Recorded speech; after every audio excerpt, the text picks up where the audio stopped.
Perfect. Oh, I Welcome think. back. Sorry, I think Brooklyn wants to join. Oh, really? Oh, that's so exciting. Okay. Um, oh, I don't see her. Oh, is she message? Oh, perfect.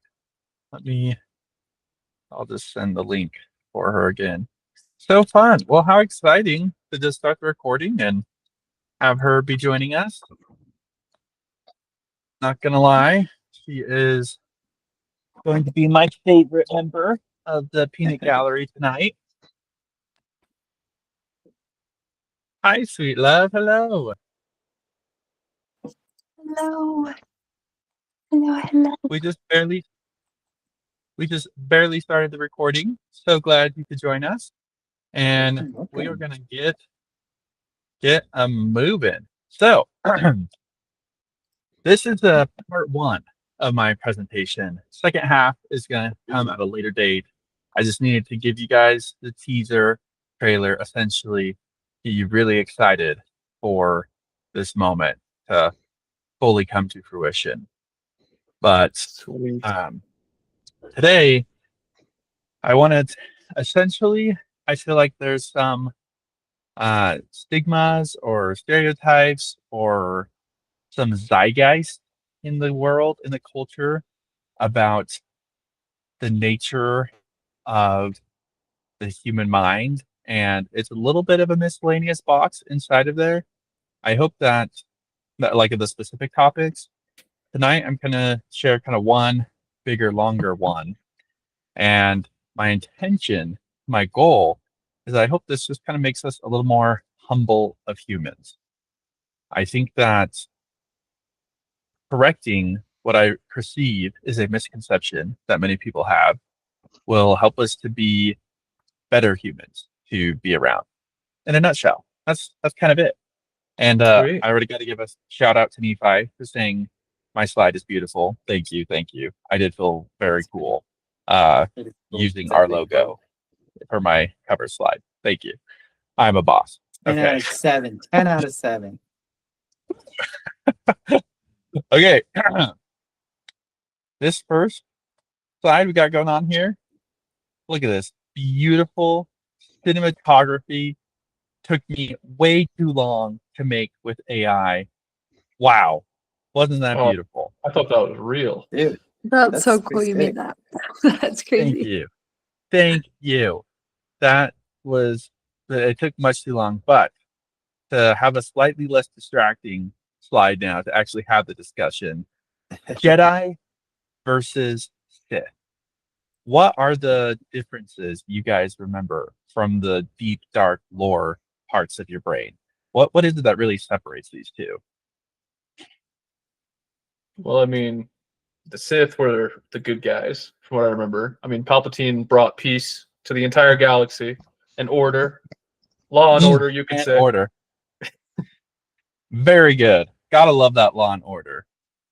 Any other differences you recall? And this is not so much in the store in like the movies. Um, this is more like a little deeper lore that if you spend a couple hours watching YouTube videos about them, you know. I feel like you're fishing for logic versus emotions. Oh my goodness, my love. Woo! Whoa. Holy cow, that's so great. Did you know that if you're asking a question in a presentation and you have a specific answer in mind, it's probably a bad question? That's a thing. But you got it. Thanks, my love.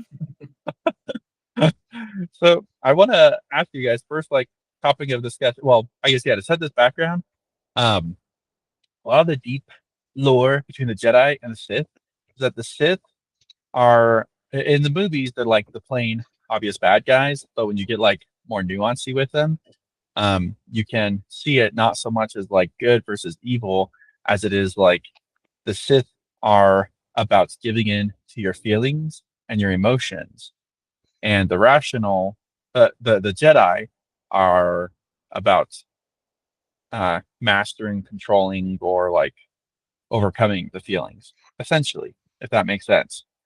Um, what would you guys say is? I want to know what you think people are first, like by their human nature, like by our human nature? Are we Sith or are we Jedi when it comes to emotions? I would say Sith. I think natural man base instincts. I think it is. I think it takes effort to not give into those, to try and restrain and elevate yourself above those, and it doesn't take any effort to give into those. So I would say naturally, people have an inclination towards that, I guess, as you would put it, the dark side, as opposed to, restraining themselves and disciplining themselves. Amen. Yeah, I think I'm Solid behind take. that. Kids naturally run off of emotion, and we learn to not do that as we grow older. And Most so of I us think do. naturally, yeah, most of us, but naturally, I think that we do operate off of emotion. Okay, so my next question, follow-up hot take for you. You guys came to a consensus pretty quickly on this one. Which one should we be? What should be our foundation? Should be our primary source of decision making? Would say neither. Yeah, I'm with Nephi there. To give another pop culture reference, if you look at Star Trek, you've got the Vulcans who are pure logic, and they don't get everything as part of the human existence. So if you're pure logic, you don't get the amazing parts of emotion, and if you're pure emotion, then you don't make good decisions that logic brings you. Okay, okay. I'm liking your guys' thought process. I It's have a showing. thought too. Sorry, what was that, Brooklyn? Sorry, I have a thought too before you move on. Oh, please. Yeah, go ahead. There's actually a DBT, dialectical behavioral therapy skill, that talks about this. So in it, you talk about emotional mind versus rational mind, which you've just described, and how we actually need to find the balance between the two, which is called wise mind, and it integrates both of them.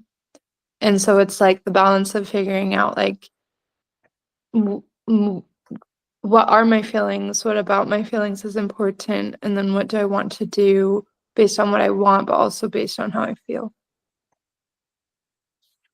Very cool. Okay. Based after hearing your guys' very good answers, I have realized that I was having too much of this dialogue in my own head and haven't been talking with others yet, because I'm gonna try to get pretty tomatoey with y'all. Okay, let's do it. Continuing on in the discussion. We love semantics. Thank you. Ultimately, the hot take, the paradigm change that I hope to communicate tonight. I was hoping you guys were gonna say that like the Jedi is what we strive for. Maybe a sentence like that is Tanner. You said that children are definitely Sith, but as they grow up, they learn to overcome the feelings. Is that right? Well, I said they run off of emotion. I think Sith run off of a lot of anger and hate, but so I wouldn't call kids Sith. But yes, I get what you're saying. But to be in control of your okay. emotions Yeah, versus let yeah. it control you. Exactly.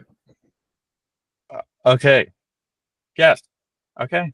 Well, dang it. I was hoping for a little more pushback, but I think we are already more closely aligned than I thought we were.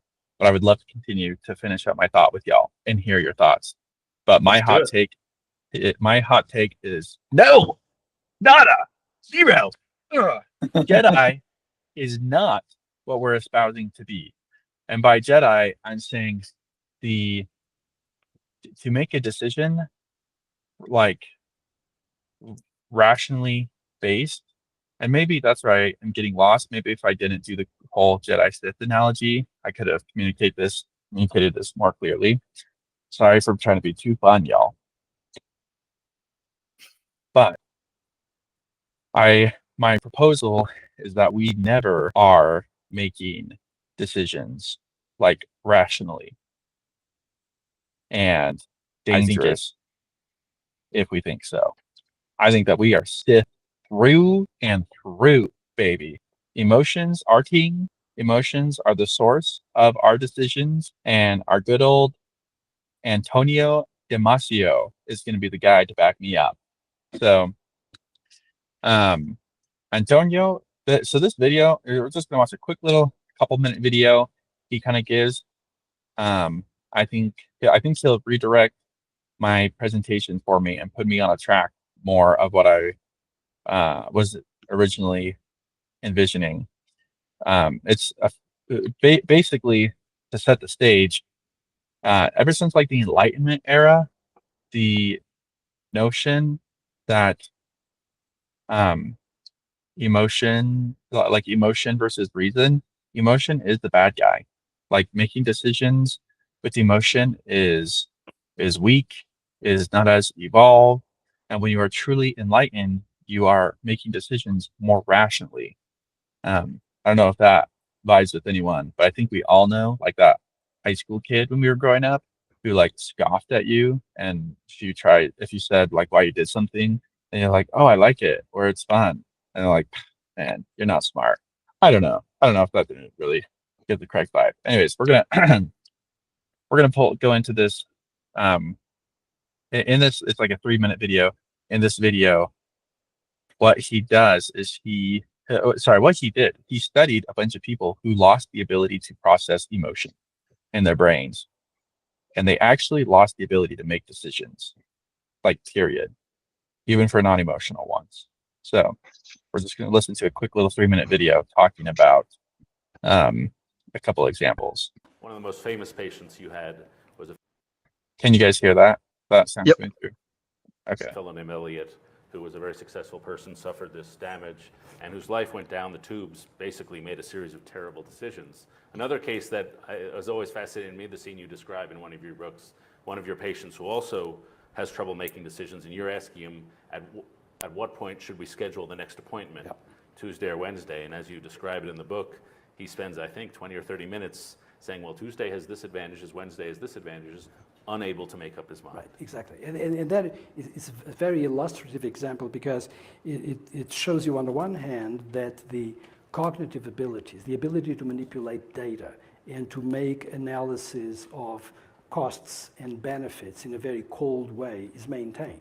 And people can still do that. Well, but the thing I most liked in these patients when we asked them about restaurants, and this was really quite remarkable. And they said, what restaurant do you want to go to tonight? And said, well, we could go to this one. And they said, but I take it that this restaurant has been rather empty recently, so that's probably a bad sign. It's a sign that the food may not be so good. On the other hand, it's true that if it is more empty, we're likely to get a table, and therefore we should go there. But then, and the thing will go on endlessly until you really feel like pounding on the table and said, well, get real and choose. But the reason why they can't choose is that they haven't got this sort of lift that comes from emotion. It is emotion that allows you to mark things as good, bad, or indifferent, literally in the flesh. And it is that kind of emotional impetus that they are lacking. They cannot conjure up for a given situation an emotional state that would decide them in one direction or another. And of course, this is something that we all can relate to. We're constantly. Okay. Wow. So that's like one little story. Basically, this guy started doing research 20 years ago, studying people with brain damage like this. The first example I heard was a TED Talk he gave where like someone lost the ability to know what to eat for breakfast in the morning. Like, you heard an example, right? So where like they just go through, oh, well, there's reason A, there's reason B, there's reason C, there's reason D, and like they can think perfectly rationally and tell you the reasons for and against something, but have lost the ability to choose. Could I have one of you just like kind of summarize for me what your current thoughts are? I feel like I talked for a hot minute in a row, and I would love to Yeah. try to gauge and figure out what you guys are thinking and where you're at and how poorly I'm misguiding the conversation still. No, you're totally good. I want to say first that I love the Star Wars analogy. I think that really related to me. because I find myself on the dark side a lot. So that made me feel good when you were like, dark side is the way. So yeah, loved it. Thank you, Tanner. I don't know. I just think that is so interesting how you can be completely logical and know the goods, the bads, and you still can't decide. Like, and so what that tells me, and I think you've already gotten to this point, is that it's the emotion that overrides the logic and eventually makes the decision. Is that right? Like, even when you don't feel when you don't feel emotion, you're correct. Yeah. If you, because yeah, when he's saying like, what restaurant to go to? Oh, what to have to cereal? Or in some other, if you read his research, he has examples for like people, will make, like it won't even be like a mundane, that like what are they called? It won't be too uh mundane choices. He's like, in case A, they will make a good financial decision, and in case B, they will make a really bad, but like a really bad financial result, and they can't decide. And oftentimes, people with this damage will end up choosing the one that ruins them financially. So like even in cases where you're like you should be able to choose, you literally can't. Does that, I don't know. That makes Does that sense. make Yeah. sense? So then, well, I guess the next follow-up question for that is what's the driving emotion? Is it just us desiring to be happy and that's what pushes our decisions? Or is it like a mix of other emotions, like we don't want to be sad or, whatever it is? Does anyone want to take a stab at Tanner's spot there? Yeah, I like this last part, especially like because I think it goes along with how he said that emotion is what defines our good, better, and best, right? I thought that was really intriguing, especially because without that, then it's like, oh yeah, no wonder why it didn't matter between the two decisions. People didn't make a choice. It sounded like they could make a logical reasoning behind the advantages and disadvantages of them, but not actually like pick one because they didn't have that care for it to everyone. Like, sure, you can perfectly analyze the advantages and disadvantages of it, but if you don't care about those, then why? Like, you're not going to make a decision because there's no reason to. Which like makes me think of like depression and how people who experience depression seem to like not do things, right? It's like, wait, why didn't you eat breakfast for the last 5 days? Oh, I just didn't want to, I guess. And it really just kind of spurs that idea, kind of like what Tanner is saying, is that, oh, you're doing things because you want to be happy, or you're doing things because you don't want to be sad. And I think it's like, I don't know if it's so one dimensional as because you want to have good or you want to avoid bad. But breaking it down to that, I think it makes sense. I think as far as like the driving forces, I think like several of you all have, taken psychology classes, so I'm sure you all are familiar with Maslow's hierarchy of needs. I think your base emotions, the things that are driving you to make like those impulsive decisions, where you're not really thinking, like you're not relying on the logic at all, and it's just base emotion. I think it's, not necessarily like, I don't think you could just like simplify it to like happiness, but it's like, oh, I need food, so I'm gonna make a decision right now to just, I need food. Hunger drives my emotion. I don't want to be hungry. I don't want to feel that pain. I'm gonna go do something to fix that right now. Don't care. So I don't think it's necessarily like happiness or sadness or whatever that's driving those emotions. Maybe simplified, but I think they can be broken down into, your emotions are there to drive you to make decisions to fulfill your needs. So emotions aren't necessarily a bad thing. And like you're saying, if you don't have those emotions, you can't make a decision to fulfill those needs. Yeah, I was gonna say Nephi caught my train of thought because I have a client that I work with right now who has severe depression, and she really struggles to like have opinions about anything or to answer like any question that I ask her, even about very superficial things. And I feel like from working with her, it seems like maybe the motivating emotion is just have a desire for something. Because without any desire, I don't think she's even motivated to meet her basic needs. And yeah, like when people, I think people can get into a state where they don't like, oh, yeah, I guess I haven't eaten in days, but oh well. Like they just don't, even if their body is suffering, even if it's hurting, maybe they're just like, yeah, like it's hard to like get her to um to want to avoid a painful thing even because she just feels so little emotion. Like she doesn't even have a want to be happy or a want to not be sad. It just doesn't, it's just not there. Like extreme apathy. Yep. Mhm. Yeah. Dang, y'all are like psychologists over here. I'm loving it. This is so good.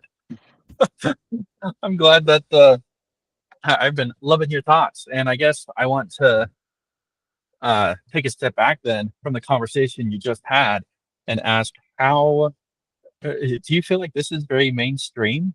This this view of why you make the decisions you make um, new? Is this something that you hear it and you're like, oh yeah, that makes sense? Or what's your impression on this? Because I guess my intent of asking that is for me, I feel like when I heard this, I was like, that I believe that. That totally makes sense. And now I just can't unsee it. I just see everything like the emotion everywhere. I don't know. What's your guys' thoughts on that? Um, I don't think it's consciously like mainstream. I don't think it's anything new though. Um, like even in the Bible, in Romans, I think it is, Paul says, bridle your passions. Like he doesn't say get rid of your passions. He doesn't say embrace your passions. It's bridle. So control. You're not putting down the horse. You're riding the horse. You're letting it be a tool. So I don't think it's anything new. But I do think it's not necessarily a mainstream thought that like, oh, emotions are bad or oh, emotions are good. Or even that And emotions motivate our decisions. yeah, and I do think it is. I do think it should be something that is talked about because I think emotions are driving more and more decisions, and aren't as tempered by logic and wisdom as they used to be. So if I can ask you, Caden, Paul, when he says to bridle your passions, if we're saying that anytime you ever act, you are acting from emotions, what's your bridle? If you're bridling your passions, Well, like does that make sense? Because you read the verse, and I guess I feel like a very traditional, what I feel like is a traditional view is people are like, oh yeah, I need to cut out, like I need to step aside from my feelings and control my feelings with my rationale.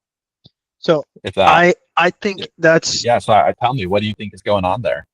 I think that's along like the right steps. I mean, I think it depends on the context. Like if we're talking, like spiritual and religious matters, like bridle your passions by the faith, by your faith, and the teachings of for Christianity, the gospel.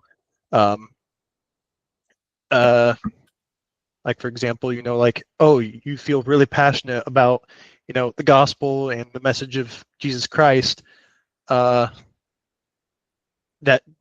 you should temper that passion with the wisdom of not overriding other people's free will and agency and forcing them to join your church.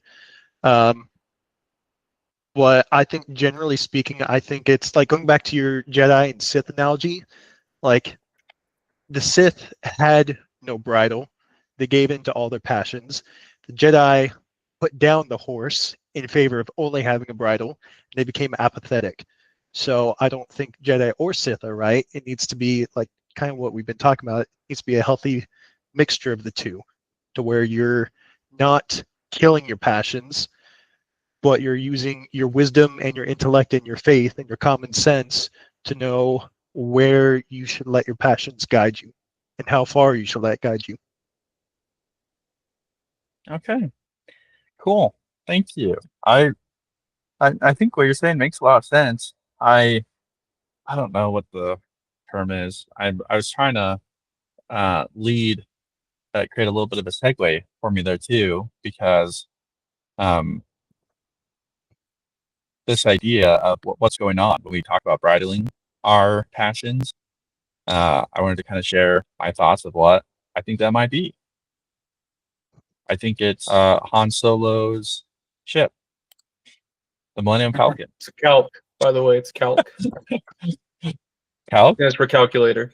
For those who don't know. Oh, yes. Yes. It's the Millennium Falcon, the Millennium Falcon. My proposal, I'd love to know your thoughts, is my thought process is that emotions are the raw numbers, the raw data, and the computing power of our calculator is the reason. So as we grow older, our ability to judge, to understand, to predict the outcome of our choices and how that will affect us emotionally, that's what gets stronger and better. And as we get older as well, maybe we can start to experience imaginary numbers because we experience loss, or we bust out logs when we feel envy, because everyone feels envious for logs. I don't know what's your guys' thought on this? Does this make sense? I guess the reason why I like this is this means I feel like this shows that the reason behind every decision essentially is an emotional one. Every one. Even the most apathetic, boring law, it was written due to emotions people were feeling. And our reason, our rationale, is our ability to understand, interpret, and predict the outcomes of our actions and our emotions. Any thoughts? Shoot it down. Love it. I like it. I think I still am like processing it. Yeah, me too. But I do really like that. Initially, I was thinking it more so as like emotions is like the internal systems by which we like understand ourselves, and then reason or rationale is like the external sense. But I suppose that that's essentially the same parallel here, to where like the emotions, what goes on with all the numbers being inputted, and then the reason is like, okay, what's our output? What actually affects the end result, right? What happens, not just what we experience. So I think that's, yeah, I think that's cool. Okay. So real quick, Cool. I guess I want to check out on some examples. So how would you interpret doing something unpleasant in the short term, knowing that it'll be good for you in the long term, like working out or eating healthy food instead of going out to eat junk food or pizza or whatever? How would you interpret that under this? Someone who essentially sacrifices, right, experience immediate pain and suffering for a future reward. I would say your ability to do that is your reason, your rationale. So that's something that people are not super good at. We have a really hard time predicting how happy we're going to feel if we invest in the stock market 10% of our paycheck every month or every 2 weeks. So it's really hard for people to save for retirement. It doesn't really compute in the brain. Or maybe a flip example, something we actually are good at doing is avoiding choices because of future fears, because fear is a really strong thing thing that we try to avoid. So like, I know your friends say that they're going to go cliff jumping on a weekend camp out. You are not even going to go on the camp out because you're scared that they're going to ask you to jump with them when it comes to Saturday morning. I don't know. I don't think that necessarily answered the question. No, it does. So like your reasoning is it's being able to convince your brain that even though immediate pain, you'll get greater or greater happiness or reward in the future. I think so. Going back to, I guess, the example from the video, like someone who's asked, where do you want to go out to eat? They were able to list reason after reason after reason for side, for side, for side. Like they were able to communicate the pros and the cons, but because they didn't have any wants or fears associated with those pros and cons, even though they could reason it out, even though they knew that they, I don't know, would get more fit if they worked out in the short, like right now, just the emotional pull wasn't there to have them execute that. I don't know. Does that make sense to anyone? Any No, that pushback? does make sense. So then I guess what about that was a bad example that I was thinking of. Continue. No, you're good. I feel like my preparedness is a little on the lower end of sides on this presentation, and I feel like the tomatoey is particularly on the high end. So I really appreciate y'all's patience with me on this one, and I'll just I think you've done great, man. No worries. too kind, too kind. So now then that I feel like, in theory, I have you thoroughly committed to reject the rational agent model. This is what was like kind of the gold standard. People thought forever and ever was you wanted to be an agent of ration. And now you have fully embraced the dark side of the irrational agent model. You believe that emotions is the foundation for every decision you make.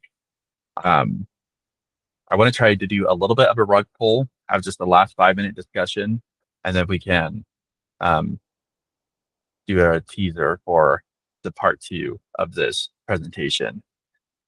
Has anyone ever heard of emotivism before? Sounds like an emote from like Fortnite or something. All right. I like it. Okay. So the emotivism is a moral worldview, and the idea is that good and bad like don't exist really. It's just all emotions. And so when someone says murder is bad, like a dead murder bad, the robot, haha, you see it? Okay, that's how it connects. When someone says murder is bad, when you strip away the like words they made and you actually look at what they mean by what they're saying, what they're actually saying is boo murder. I don't like murder. My emotions are yuck towards murder. Or does that make sense? Or stealing, bad. Boo stealing. Stealing. Yeah, makes when I think of my emotional state, that's what's going on. I think that this is a logical conclusion to what I just kind of set everyone up for the last half an hour. But I think it also kind of destroys an idea, not kind of, the understanding of people who hold this view is that it destroys an idea of an objective morality. What's the initial thought? Questions, complaints? Well, I would say that I do think that emotivism, as the way you've explained it, is totally the way that our world works. I think that people do make these laws for these things, like with murder. It's not so much that, oh, murder in and of itself is bad, whatever. It's like, ooh, I don't like the idea of someone dying that I don't think should have died, right? Because people turn the other side when they're all happy and proud and they kill an enemy on the other side of the war front, right? People still die. It could be from bullets in your way, whatever it is, right? But it's because of who we feel or who we like or who we think should be alive versus who should not be. Now, I think the caveat with like absolute morality that I do believe is still out there is that I think we're part of a fallen world. So I think that while we are to use rationale to help bridle our emotions, we are not God and we don't know all of absolute truth. But I do believe that as we follow Jesus Christ, we are taught about that absolute truth. And so I think both are at play. All Well, and right. even the absolute morality, what makes it right, I think it's, and this is like a very fallen worldview, Nephi, I would say. I think if everyone follows the rules that have been put in place, then the most people are happy as possible. And so I think that's a lot of the reason why we follow them is because we have this social contract. We agree that if we follow these rules, everyone will be happy in some way. Sorry, go ahead. Sorry, not that I don't disagree with objective morality. I do believe that there is objective morality and that God has the perfect laws and the perfect ways, which also the whole thing of his objective laws and morality is so that we can have eternal happiness and emotion, right? Take it away, Caden. What were you thinking? Yeah. I was just gonna say I don't necessarily agree with what Tanner was saying about like the social contract, as I think how you put it. Like how'd you say it? Like if we all follow the laws in place, we'll all be happy. Is that what you were saying? Yeah, with the caveat that they're good, I think God-given laws, but yeah. Okay. Well, with that caveat, it doesn't really. It makes what I was going to say moot. Okay, sorry, that wasn't clear enough. My bad. No, you're good. I was just saying, like the emotivism, like there are people who would say that like the Holocaust is not objectively bad because it's all from a point of view, is what they would say. Like it doesn't affect them; they don't have a real feeling on it, so it's not necessarily bad. And I don't think a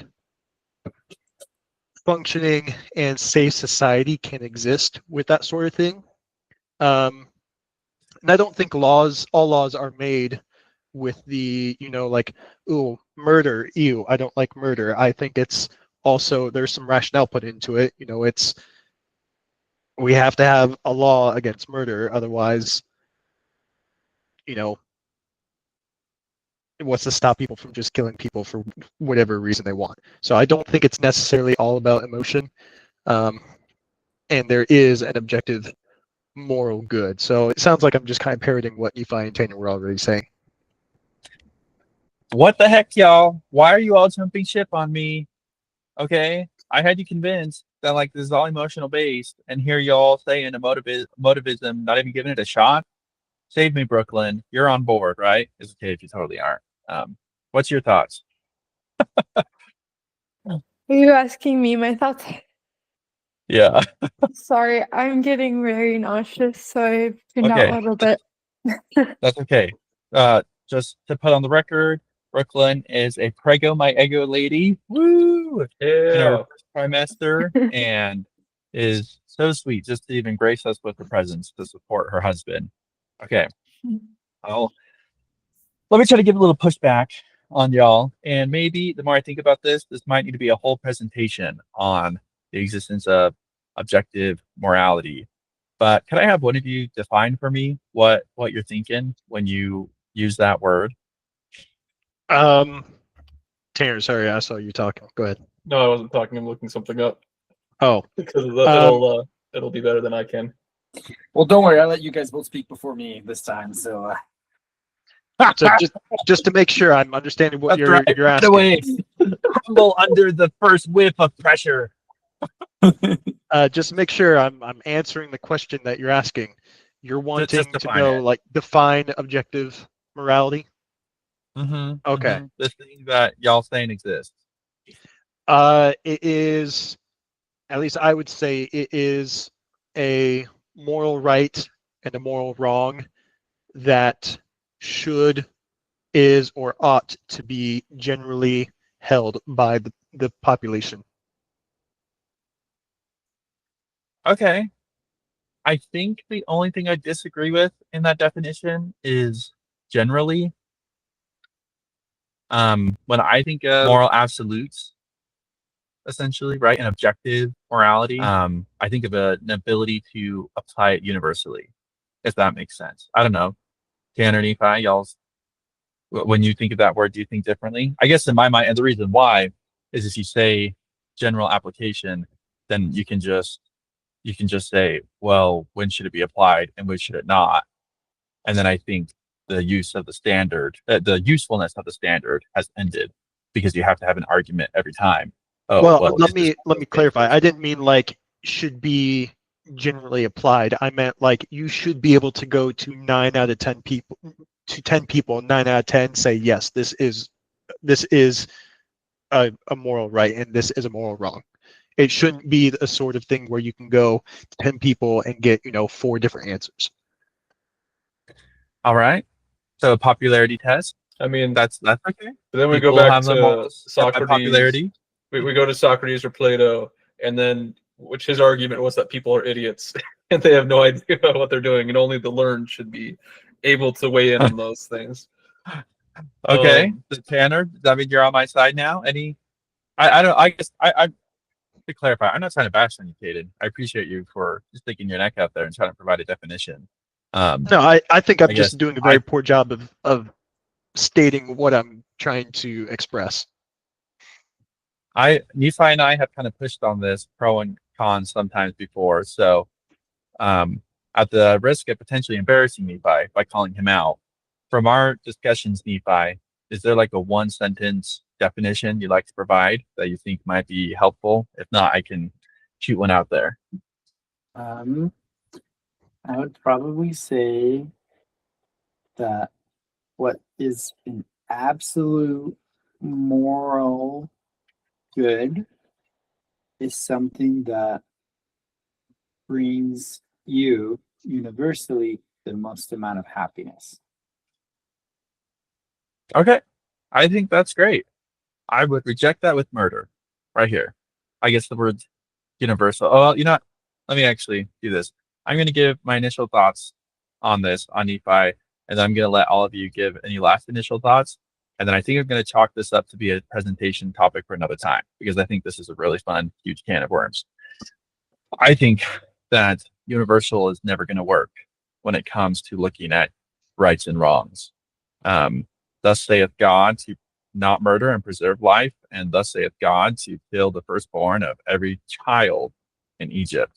Or thus saith God for Nephi to kill an unconscious man. You know, I think that you would be really hard pressed to give me any rule, any example that is bad in every circumstance. But I add this caveat though that we get pretty nitpicky in like definitions though, right? Because you could say, yeah, I don't know. It's okay. I will leave it there. Well, Yeah, I will I leave just it there, and I'll go ahead. want to can I push back on that a little bit? So you had the calculator, right? Yeah, Maybe the human mind is operating under the basic accounting calculator, and then maybe God is using a graphing calculator to make his decisions. So maybe his rationale is greater than we can understand, and that's why what seems contradictory to us all makes sense in his big math equation. And that's, to be honest, that's the only way you can even claim to have an objective moral right or a wrong, because man is fallible.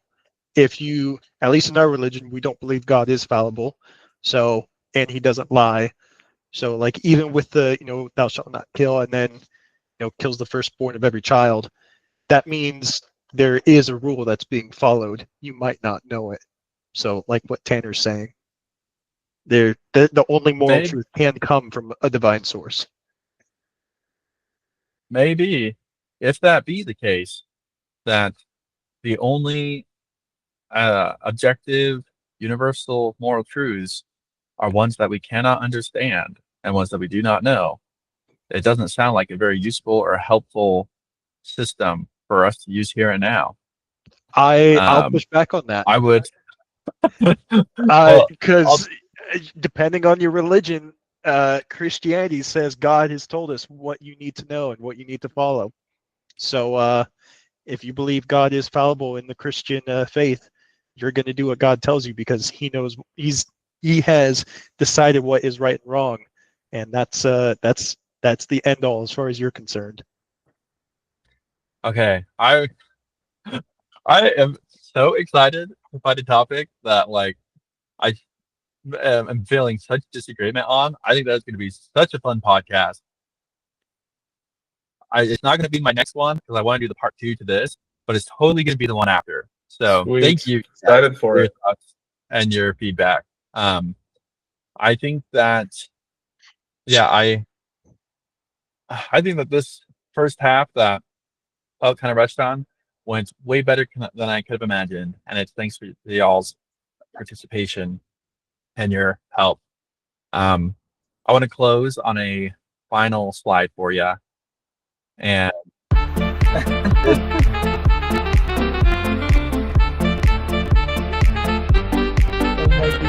the thought I wanted to give you today. Again, we can skip that. That was another fun AI video. I had fun diving into that this last presentation round.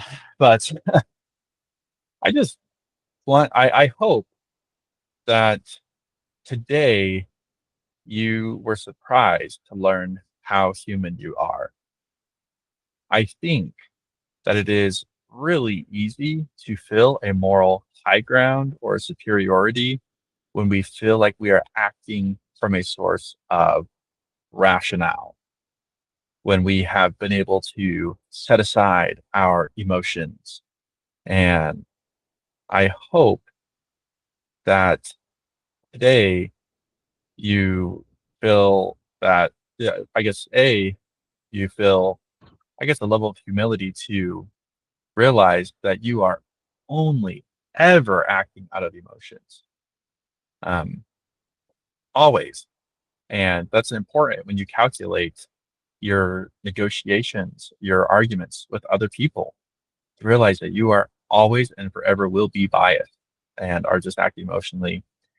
And I just feel like I see that make me be a more humble, kind, and better person in my life overall. So I hope that does the same for you. I feel like I led y'all in a lot of circles to try to get to that final thought today, and I appreciate your patience with it. But I will mic drop on that. Amen. And Beautiful. thank you. And With that, I'm excited to tease my next presentation is actually going to be a lot more fast paced and a lot more fun. Basically, I'm going to give example like slide after slide after slide after slide of like ways in which our brains are quirky and just like weird and funny and don't make sense, to try and just further press this point of view of how valuable, fallible we are. And after that, man, we're going to have those hardcore discussion on a universal reality, a universal truth and morality. So pumped, so excited. Awesome. Thank you all for coming to be unfiltered and being willing to speak as someone unqualified. This has been an absolute banger to be with y'all tonight, and I will stop the recording. And like and subscribe. Hit that And like and bell. Get subscribe. notifications. Yeah. Thank you for always doing that for us, Tanner. Of course. Joseph will pay you dollars.